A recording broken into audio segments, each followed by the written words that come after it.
Last episode में हमने देखा था कि एलेक्स वेनरेबल लेवल के परफेक्ट स्टेज पर पहुंच गया था, जिसके बाद वो जिया से मिलने गया था जो कई सालों से उसका वेट कर रही थी। लेकिन एलेक्स को 3000 जीनियस कंपटीशन के लिए जाना था, इसलिए वो जिया से कहता है कि मैं तुमसे मिलने दोबारा जरूर आऊंगा, तुम बस मेरा इंतजार करना। तो जिया भी इसके लिए मान गई थी। अब आगे तो एपिसोड 156 की शुरुआत में हम एलेक्स और बोलने वाले पत्थर को देखते हैं जो कहीं जा रहे थे। जहां जाते हुए एलेक्स बोलने वाले पत्थर से पूछता है कि तुम मुझे कहां लेकर जा रहे हो। इस पे बोलने वाला पत्थर कहता है कि क्या तुम्हें याद नहीं कि डाउलिन ने कहा था कि कंपटीशन में पार्ट लेने के लिए तुम्हें किसी सेक के टोकन की जरूरत पड़ेगी। ये सुन के एलेक्स को याद आता है कि हाँ, डाउलिन ने ऐसा कहा था कि सुप्रीम डोजो एक रिकॉग्नाइज सेक नहीं है, इसलिए एलेक्स को किसी सेक्ट में छुप के घुसकर वो टोकन हासिल करना होगा। तो अब ये याद आने पर एलेक्स बोलने वाले पत्थर से पूछता है कि मैंने तो इतने सेक्ट से पंगा ले लिया है, तो कौन मुझे अपना टोकन देगा।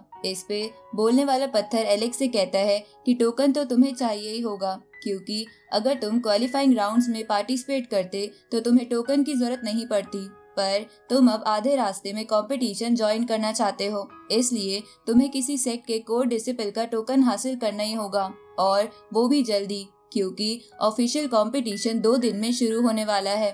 अब वो दोनों आगे बढ़ते बढ़ते खंडर जैसे दिखने वाले गेट के सामने आ जाते हैं, जहां पहुंच के एलेक्स बोलने वाले पत्थर से पूछता है कि तुम मुझे यहाँ क्यों लाए हो। इस पे बोलने वाला पत्थर कहता है कि ये कुनलुन नाम का सेक्ट है जो पूरी तरीके से बैंकक्रप्ट हो चुका है, इसलिए तुम उन्हें कुछ ट्रेजर्स देके वो टोकन हासिल कर सकते हो। उसी वक्त वो दोनों अपने सामने एक बूढ़े आदमी को देखते हैं जो ड्रिंक कर रहा था, साथ ही वही इस सेक का मास्टर था। अब वो बूढ़ा आदमी इन दोनों की बातें सुन के कहता है कि मेरे सेक का टोकन बिकाऊ नहीं है। ये सुन के बोलने वाला पत्थर हैरान हो जाता है, क्योंकि उसे लगा था कि उसका प्लान कामयाब हो जाएगा। उसी वक्त एलेक्स उस आदमी से कहता है कि मैं आपको उस टोकन के बदले 10 मेडिसिन दूंगा। इस पे वो आदमी कहता है कि मेरे सेक का टोकन यूनिक है, इसे कई सालों के कंपटीशन के बाद ही हासिल किया जा सकता है। ऊपर से इस सेक की रैंक भी काफी हाई है, पर मैं तुम्हें वो टोकन दे सकता हूँ अगर तुम मुझे मेडिसिन के साथ साथ 3 डिवाइन ट्रेजर्स भी दो। तो ये सुन के एलेक्स बोलता है कि मैं सिर्फ एक और डिवाइन ट्रेजर दूंगा, पर वो आदमी अपना दाम 4 ट्रेजर कर देता है। साथ ही बोलता है कि अगर तुम्हें 4 ट्रेजर देने हैं तो दो, वरना टोकन भूल जाओ। ये सुन के एलेक्स उसे बोलता है कि तुम बहुत लालची हो जो मन मर्जी से अपना दाम बढ़ा रहे हो, तुम यहाँ इकलौते सेक्ट नहीं हो, मुझे टोकन कहीं और से भी मिल जाएगा। अब ये बोल के एलेक्स वहाँ से जाने लगता है, लेकिन तभी वो आदमी एलेक्स को रोक कर कहता है कि मुझे लग रहा है कि तुम उस टोकन के लिए बहुत बेचैन हो, इसलिए मैं अपना ऑफर कम करने के लिए तैयार हूँ। तुम मुझे बस एक डिवाइन ट्रेजर और एक टेक्निक ट्रेजर दे देना, पर अगर तुम इस ऑफर के लिए भी तैयार नहीं हो तो तुम यहाँ से जा सकते हो। पर एलेक्स इस ऑफर के लिए मान जाता है और उसे एक डिवाइन ट्रेजर और एक टेक्निक ट्रेजर दे देता है। तो वो आदमी भी एलेक्स को वो टोकन दे देता है। इधर वो आदमी उन ट्रेजर्स को देखकर कहता है कि ये डिवाइन ट्रेजर्स तो काफी अच्छा है, पर ये टेक्निक इतनी खास नहीं है। इस पे एलेक्स बोलता है कि तुम बस मुझे क्वालिफिकेशन टोकन दे रहे हो, तो तुम्हें क्या इसके बदले एंशिएंट ट्रेजर चाहिए। तो वो आदमी चुपचाप वो ट्रेजर अपने पास रख कर ड्रिंक करने लगता है। तभी एलेक्स उससे पूछता है कि मैं इस टोकन से एंशिएंट इमोर्टल रेंज में जा सकता हूँ ना। इस पे वो आदमी कहता है कि मैंने ऐसा कब कहा था, तुम्हें इस टोकन के बाद भी एक इवैल्यूएशन टेस्ट देना होगा। ये सुन के एलेक्स हैरान हो जाता है। तो वो आदमी एलेक्स को बताता है कि जिन सेक्ट्स की रैंक 1 मिलियन तक है वो डायरेक्टली एंशिएंट इमोर्टल रेंज में जा सकते हैं, पर मेरे सेक्ट की रैंक बस कुछ हजार ज्यादा है, इसकी वजह से तुम्हें एक टेस्ट देना होगा। ये सुन के एलेक्स बोलता है कि तुम्हारी रैंक 1 मिलियन से भी ज्यादा है, पर अभी तुम थोड़ी देर पहले बोल रहे थे कि तुम्हारी रैंक काफी अच्छी है। इस पे वो बंदा कहता है कि क्या तुम्हें पता भी है जीनियस कंपटीशन में कितने लोग पार्टिसिपेट कर रहे हैं, तो उसके अकॉर्डिंग तो मेरे सेक्ट की रैंक अच्छी है। ये सुन के एलेक्स को गुस्सा आने लगता है, पर तभी वो आदमी कहता है कि आजकल यंग लोगों को शॉर्टकट लेकर सक्सेसफुल बनना है, पर उन्हें पता भी नहीं कि सक्सेस किसे कहते हैं। तुमने आज तक बर्फ से ढके पहाड़ों की खूबसूरती नहीं देखी होगी जिस पे चंद्रमा की रोशनी पड़ती है। उस खूबसूरती का एहसास तुम ये जीनियस बैटल जीत के भी हासिल नहीं कर पाओगे। ऊपर से इस दुनिया में एंजॉय करने के लिए और भी बहुत सारी चीजें हैं। लोग बस अपनी आंखों के आगे से उस फॉग को नहीं हटा पाते जो उस खूबसूरती को देख सके। साथ ही उन्हें पता भी नहीं होता कि एक इमोर्टल बनने पर कितना बुरा एहसास होता है, क्योंकि ऐसे में तुम मरना भी चाहो तब भी तुम नहीं मर सकते। और धीरे धीरे तुम्हारे साथ के लोग तुम्हें छोड़ के जाने लगते हैं। ये सुन के एलेक्स सोचता है कि कहीं ये आदमी एक इमोर्टल तो नहीं, पर वो आदमी ड्रिंक करते हुए सो चुका था। इसलिए एलेक्स उसे थैंक यू बोल के वहाँ से निकलकर जाइंट डोजो नाम की जगह पर आ जाता है, जहाँ पर वो टेस्ट देने वाला था। इसलिए वहाँ पर और भी बहुत सारे सेक्ट के लोग आए हुए थे। तभी उस टेस्ट का एग्जामिनर सबसे कहता है कि तुम लोगों की सोल स्पिरिचुअल रिलीम में एंटर करेगी, जो एक स्पेशल एरिया है, और वहां तुम्हें सरवाइव करना होगा, जिसमें अगर तुम कामयाब हो गए तो कुछ दिनों में हमें 8 मिलियन लोगों में से वो 10,000 कंटेस्टेंट्स मिल जाएंगे जो एंशिएंट इमोर्टल रेंज में एंट्री ले सकते हैं। अब धीरे धीरे वो सभी अपनी अपनी सोल स्पिरिचुअल रिलीम में भेजने लगते हैं, जहां पहुंच के एलेक्स सोचता है कि एंशिएंट गॉड सच में कमाल के होते हैं, क्योंकि उन्होंने ही अपनी मेंटल पावर से इस विशाल दुनिया को बनाया है। इधर हम एक स्पिरिचुअल ड्रैगन को देखते हैं जो जमीन से निकलकर 2 कंटेस्टेंट्स को मार देता है, जिसके बाद वो एलेक्स की तरफ बढ़ता है, पर एलेक्स उससे बचते हुए दूसरी साइड आ जाता है, जिसे देखकर वो ड्रैगन एलेक्स पर अपनी स्पिरिचुअल पावर से अटैक करता है। पर एलेक्स इधर उधर जाते हुए उस स्पिरिचुअल पावर से बच जाता है और उस ड्रैगन पर अटैक करके उसे मार देता है। लेकिन वो ड्रैगन फिर से जिंदा हो जाता है, तो ये देखकर एलेक्स समझ जाता है कि ये कोई असली ड्रैगन नहीं है, बल्कि ये किसी का वेपन है जो इसे इस्तेमाल कर रहा है। साथ ही वो जरूर आसपास ही होगा। उसी वक्त वो ड्रैगन एलेक्स पर फिर से अटैक करता है, तो एलेक्स वहां से भागने लगता है, पर वो ड्रैगन उसका पीछा नहीं छोड़ रहा था। इसलिए एलेक्स उस पर अटैक करके उसे नीचे गिरा देता है। तभी वो ड्रैगन फिर से खड़ा होकर उस पे स्पिरिचुअल पावर से अटैक करता है, लेकिन एलेक्स भी अपनी रीइंकार्नेशन टेक्निक की पावर से बचने लगता है। तभी वो अपनी तलवार से ड्रैगन का सींग काट देता है, जिसकी वजह से वो ड्रैगन वहां से भागने लगता है। तो एलेक्स उसका पीछा करते करते उस इंसान के पास पहुंच जाता है जो उस ड्रैगन को कंट्रोल कर रहा था।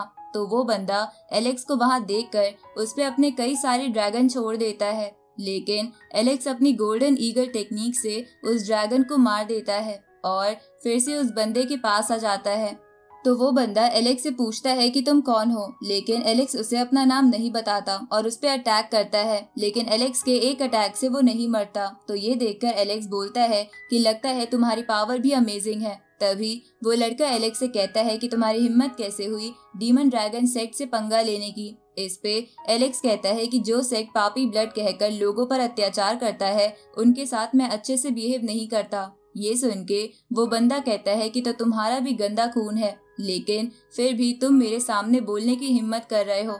अब ये बोल के वो एलेक्स पर अटैक करता है, लेकिन एलेक्स उसी के अटैक को उस पे वापस भेज देता है, जिसके बाद वो अपनी स्वॉर्ड से उसकी सोल को खत्म कर देता है और बोलता है कि तुम्हें मेरे जैसे खून वाले लोगों को अंडर एस्टिमेट नहीं करना चाहिए। इधर जो लोग ये फाइट देख रहे थे, वो लोग कहते हैं कि हमें पता भी नहीं था कि एक पापी ब्लड का कल्टीवेटर इतना ताकतवर हो सकता है कि वो एक डीमन ड्रैगन सेक्ट के स्टूडेंट को मार दे। उसी वक्त एग्जामिनर वहां एक पोर्टल ओपन करके कहता है कि जो भी कंटेस्टेंट्स बचे हैं उन्हें जल्दी से इस पोर्टल के दूसरी तरफ जाना होगा और जो लेट हो जाएगा उसे टेस्ट से बाहर कर दिया जाएगा। ये सुन के एलेक्स भी उस पोर्टल की दूसरी तरफ आ जाता है। इस तरफ वो डीमन ड्रैगन सेक्ट वाले बंदे की सोल वापस से रिवाइव होके टेस्ट से बाहर चली जाती है, जिसके बाद वो बंदा अपने क्लैन के हेवनली डाइटी से कहता है कि मैं आपके बताए काम में कामयाब नहीं हो पाया।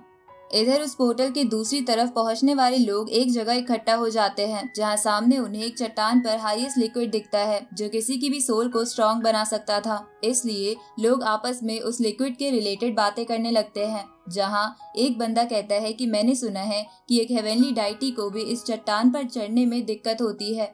उसी वक्त वहां पर एक लड़का और लड़की आ जाते हैं जो डीमन ड्रैगन सेक्ट और फायर क्लाउड केव से थे। तभी वो डीमन ड्रैगन सेक्ट की लड़की अपने आप को इंट्रोड्यूस करती है, जिसके बाद वो उन सबसे कहती है कि गंदे खून वाले लोगों का इस पहाड़ी पर चढ़ना मना है। ये सुन के साफ खून वाले लोग उस पहाड़ी पर चढ़ने लगते हैं।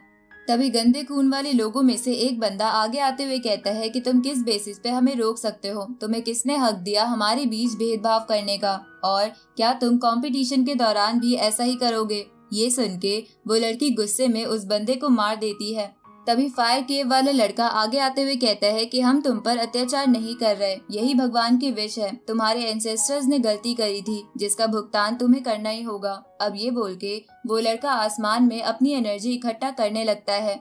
जिसे देखकर एलेक्स सोचता है कि फायर केव वाले लोगों के पास खास स्पिरिचुअल एनर्जी होती है। ऊपर से मुझे ये लड़का वेनरेबल लेवल की पीक पर लगता है, तो ये बेवकूफों की तरह क्लाउड में एनर्जी क्यों इकट्ठा कर रहा है। पर तभी वो लड़का उस एनर्जी से बड़ी सी एक स्वॉर्ड बना के उन सभी गंदे खून वाले लोगों की तरफ भेजने लगता है ताकि वो उन सबको एक साथ मार सके। लेकिन तभी एलेक्स अपने गोल्डन लोटस एवेन्यू को बाहर निकाल लेता है, जो उस स्वॉर्ड को बीच में ही रोक लेता है। साथ ही वो उन दोनों पर भी अटैक करता है, जिसके कारण वो दोनों पीछे हो जाते हैं। जिसके बाद फायर केव वाला बंदा गुस्से में कहता है कि किसकी ये हरकत थी, सामने आओ। लेकिन कोई सामने नहीं आता, तो डीमन ड्रैगन वाली लड़की सबसे कहती है कि तुम्हें क्या लगता है, अगर तुम सामने नहीं आओगे तो हम तुम्हें ढूंढ नहीं पाएंगे। अब वो लड़की बोन मिरर का इस्तेमाल करके एलेक्स को ढूंढ लेती है। साथ ही उसे पता चल जाता है कि एलेक्स वही लड़का है जिसने आसमान में थोड़ी दिन पहले पापी लिखा था।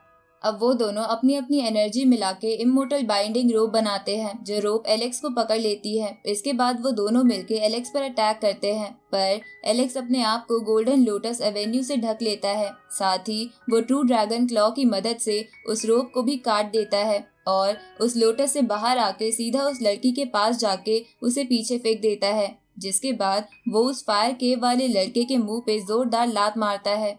तो इधर ये सब देखकर वहाँ खड़े पापी ब्लड वाले लोग खुश होने लगते हैं कि हमारे बीच ऐसा कोई स्ट्रांग है जो हमारे ऊपर होने वाले अत्याचारों का बदला ले सकता है। इधर एलेक्स उन दोनों से कहता है कि तुम लोगों ने अब तक अपनी टेक्निक सिर्फ लोगों पर अत्याचार करने के लिए इस्तेमाल करी है, पर अब तुम्हें एक गंदे खून वाले वंशज का गुस्सा झेलना होगा। अब ये बोल के एलेक्स उस फायर केव वाले लड़के का हाथ पकड़कर उसे हवा में फेंक देता है, जिसके बाद वो उसे फिर से किक मार के जमीन पर फेंकता है, जिसके कारण उसकी सोल भी वहां से चली जाती है। और इसी के साथ ये एपिसोड यहीं खत्म होता है।